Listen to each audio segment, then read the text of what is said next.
Hello Bangladesh. চলমান রাজনৈতিক সহিংসতা ও নৈরাজ্যকর পরিস্থিতিতে আমরা বাংলাদেশের জনগণ একদমই ভালো নেই। ছাত্রদের কোটা সংস্কার আন্দোলনকে কেন্দ্র করে গত 18 জুলাই হতে প্রায় এক সপ্তাহব্যাপী বাংলাদেশ সরকার সম্পূর্ণ বাংলাদেশকে শাটডাউন করে দিতে বাধ্য হয়। শাটডাউনের এই সময়টাতে ইন্টারনেট পুরোপুরি বন্ধ করে দেওয়া হয়, অফিস আদালতে সাধারণ ছুটি ঘোষণা করে বন্ধ করে দেওয়া হয়। প্রথমে আন্দোলনের তীব্রতা এবং পরবর্তীতে কারফিউ জারির মাধ্যমে যোগাযোগ ব্যবস্থা বন্ধ করে দেওয়া হয় এবং রাস্তায় মানুষের চলাচলও নিষিদ্ধ ঘোষণা করা হয়। শাটডাউনের এই সময়টাতে বাংলাদেশের অর্থনীতি ব্যাপক আকারে ক্ষতিগ্রস্ত হয়। আল জাজিরার তথ্য মতে এই সময়ে বাংলাদেশের অর্থনীতি প্রায় 1.2 বিলিয়ন মার্কিন ডলারের পরিমাণ ক্ষতিগ্রস্ত হয় এবং foreign investment chamber of commerce and ইন্ডাস্ট্রিজের তথ্য মতে বাংলাদেশের অর্থনীতি এই সময় প্রায় 10 বিলিয়ন মার্কিন ডলার সমমূল্যের ক্ষতিগ্রস্ত হয়। তো চলুন জেনে নেওয়া যাক শাটডাউনের এই দিনগুলোতে বাংলাদেশের অর্থনীতি কতটা ক্ষতিগ্রস্ত হয়েছে, কিভাবে ক্ষতিগ্রস্ত হয়েছে এবং কোন কোন খাত সবচাইতে বেশি ক্ষতিগ্রস্ত হয়েছে। ক্ষতিগ্রস্ত খাত খুঁজে বের করার আগে সবচাইতে বেশি যে ক্ষতি সাধন হয়েছে বাংলাদেশের তা হচ্ছে এই আন্দোলনে প্রায় 200-র অধিক মানুষ প্রাণ হারায় এবং কয়েক হাজার মানুষ আহত হয়। যদিও অনেকে উদ্বেগ প্রকাশ করেন যে এই সংখ্যাটা আর অনেক বেশি।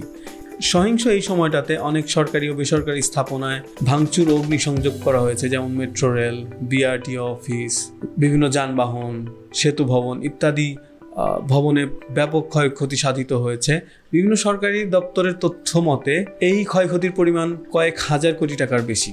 এই সংঘাতপূর্ণ ও আন্দোলনের সময়টাতে সবচাইতে বেশি ক্ষতিগ্রস্ত হয় বাংলাদেশের অর্থনীতির প্রধান চালিকা শক্তি শিল্প খাত।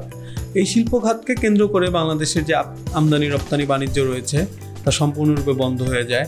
একদিকে যেমন কাঁচামাল আমদানি বন্ধ হয়ে যায়, অন্যদিকে শিল্প কারখানা বন্ধ থাকার কারণে এবং পরিবহন চলাচল বন্ধ থাকায় বাংলাদেশে উৎপাদিত পণ্য বহির্বিশ্বে রপ্তানি বন্ধ হয়ে যায় এবং এই খাত থেকে বাংলাদেশ যে বিপুল পরিমাণ বৈদেশিক মুদ্রা অর্জন করতো সেটাও বন্ধ হয়ে যায় এবং শিল্প কারখানার সংশ্লিষ্ট শ্রমিক মালিক সহ সকলেই ক্ষতিগ্রস্ত হয়। ক্ষতিগ্রস্ত সেক্টরগুলোর তালিকায় উপরের দিকে রাখতে হবে আমাদের আইটি সেক্টর, কারণ বাংলাদেশে প্রায় 6.5 লক্ষ ফ্রিল্যান্সার রয়েছে যারা বহির্বিশ্বের বিভিন্ন দেশের ক্লায়েন্টের সাথে কাজ করে থাকে এবং বছরে প্রায় 2 বিলিয়ন মার্কিন ডলারেরও বেশি সমপরিমাণ বৈদেশিক মুদ্রা দেশে নিয়ে আসে।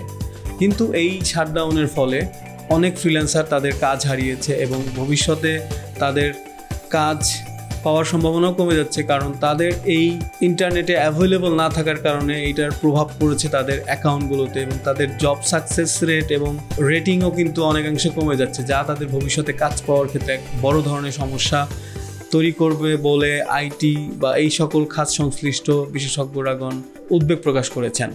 এছাড়াও অনলাইন ভিত্তিক বিভিন্ন ব্যবসা প্রতিষ্ঠান, কমার্স, কমার্স এবং সোশ্যাল মিডিয়া ভিত্তিক যে প্রতিষ্ঠানগুলো রয়েছে তাদের কিন্তু ব্যবসায়িক কার্যক্রম বন্ধ হয়ে যায় এবং এই সকল জায়গা থেকে বাংলাদেশ যে বৈদেশিক মুদ্রা আয় করতো সেটাও বন্ধ হয়ে যায় এবং এই খাত সংশ্লিষ্ট মানুষজনও কিন্তু এক ধরনের আর্থিক অনিশ্চয়তা এবং বড় ধরনের ব্যবসায়িক ক্ষতির সম্মুখীন হয়েছেন।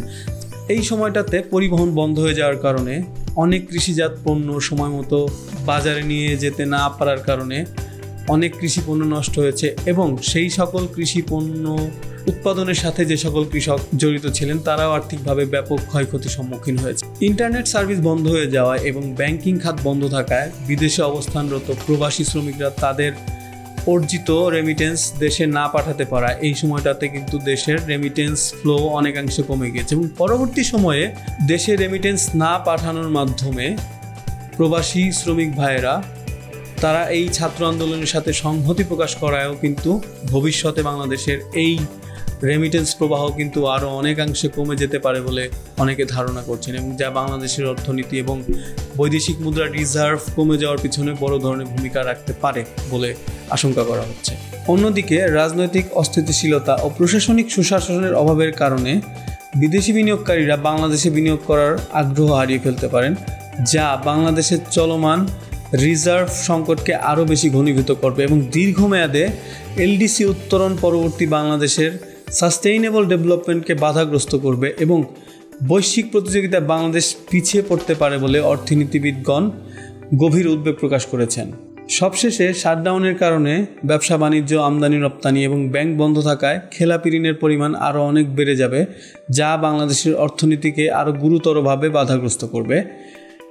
তবে আশা করছি সরকার, রাজনীতিবিদ ও নীতি নির্ধারকদের দায়িত্বশীল ও সময়োপযোগী পদক্ষেপের মধ্য দিয়ে বাংলাদেশে চলমান এই সহিংসতা বন্ধ হবে এবং বাংলাদেশের অর্থনীতি পুনরায় তার অগ্রগতির ধারায় ফিরবে। ততক্ষণ ভালো থাকবেন, সুস্থ থাকবেন।